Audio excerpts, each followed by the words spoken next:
Humans' programming and conditioning. If you consume bad food, eventually you will have a bad stomach pain. When you consume bad images, thoughts, feelings, and emotions, which are provocative, negative, and scary, of course you will end up with stress, anxiety, and depression. Usually most of bad dreams and nightmares are products of worries and fears people constantly experiencing during the day. So why can't we simply apply strict mental diet against all negative objects and people the same way we apply physical diet against toxic food and environment? Is there really a difference between the two? If you look at the outcome, you will strongly consider mental diet and give it priority over the physical one.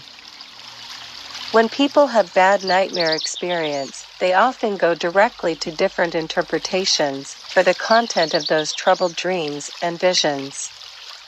Some may contribute them to different metaphysical and mysterious thoughts and beliefs.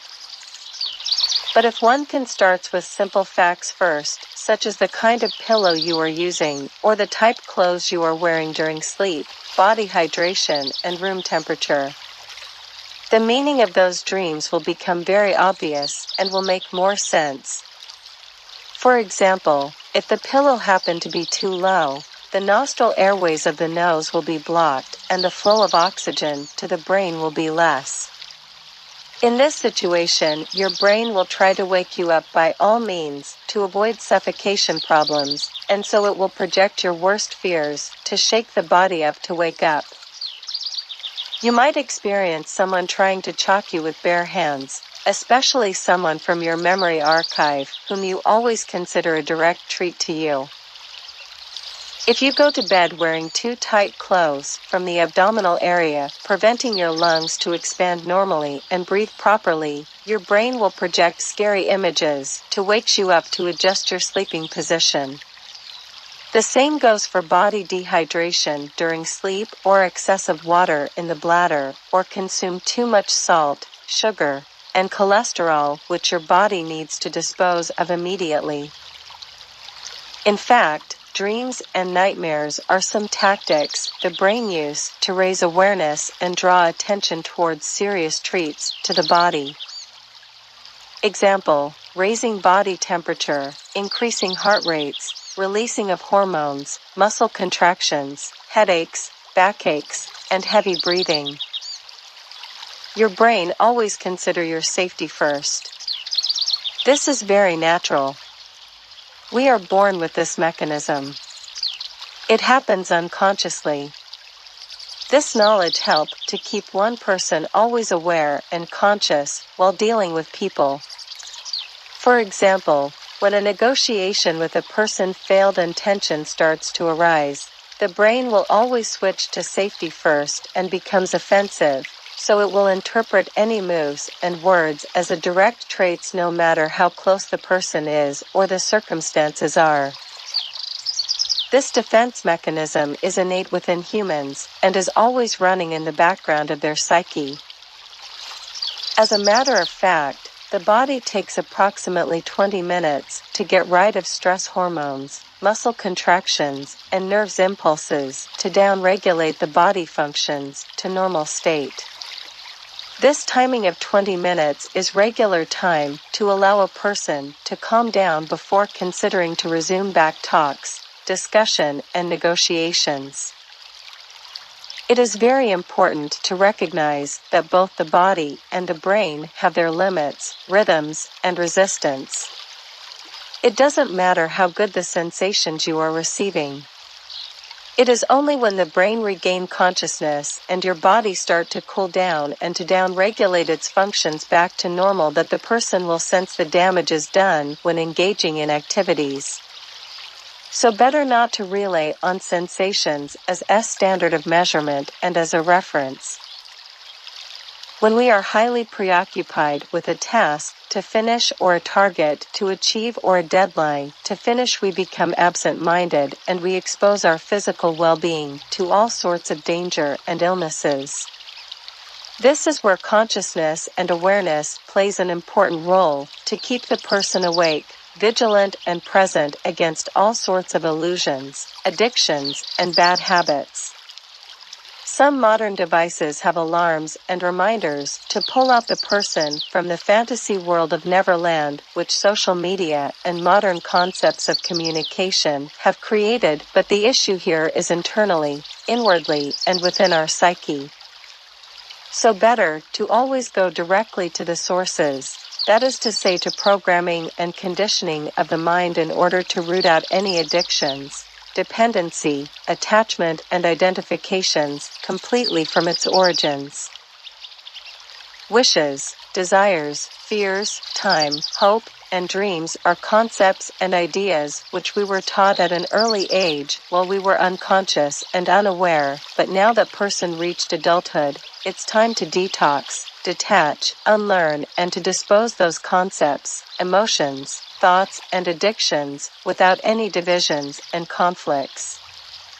That is to say without prejudice and distortion. As children we didn't have a hand in our conditioning and programming, and so the people who comes before us as well. The person need to be smart enough and mindful to remember taking breaks, hydrating, napping, breathing, and taking sufficient nutrition. This kind of mindset always helped to smooth the tasks ahead and make it fun to achieve. Have you ever heard of such terms as dopamine deprivation, gas out, tank empty, body crush? These terms are used to describe the status of the athlete during sports. When his or her body starts to give up and weakens during the game. When those resources are not managed probably during the game, eventually the athletes will end up exhausting them before the game finished. The same principle can be applied to an employee during long-hour shifts, housewives taking care of the house and the family, or even to an adult partying all night long. These are scientific facts to always take into consideration before over-exceeding the limits of your body and mind. This kind of knowledge helps to avoid serious health conditions such as nervous breakdown and vital organ failure.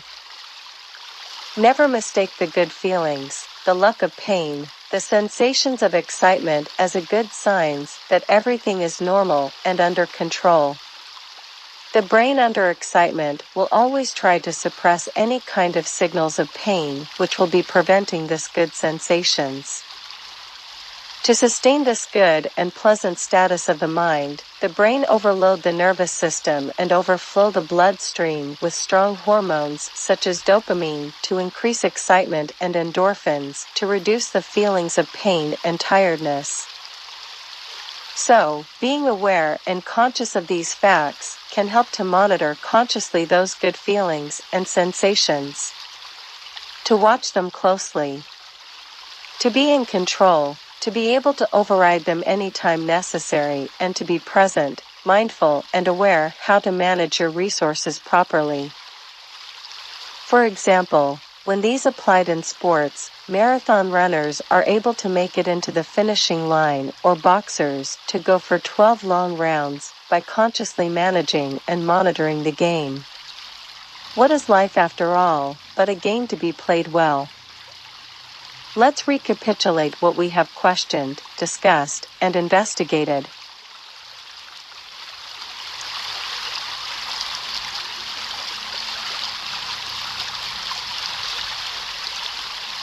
Every human beings have been programmed and conditioned, but in different ways, depending on circumstances and environment. As children we didn't have a hand in those programming, but as adults it becomes our responsibility and priority to observe, watch, question, and investigate how far we have been conditioned. Of course this is not an easy task as such programming are deeply embedded in our psyche. So always expect resistance, manipulation, twists and turns from the brain, the mind, and the body to be detached, deconditioned, and detoxed from habits, addictions, the norms, and the familiar. In order to explore the unknown, to find out, to discover, and to be inspired, we need to unlearn what we have been taught by imitation, repeating, and dictation. Inspiration never comes from the comfortable zone. So many people try to spoil and treat themselves well by acquiring fancy objects, consuming quality food, and being around important individuals, and then everything sooner than later goes back to old habits, programming and conditioning without reason and logic.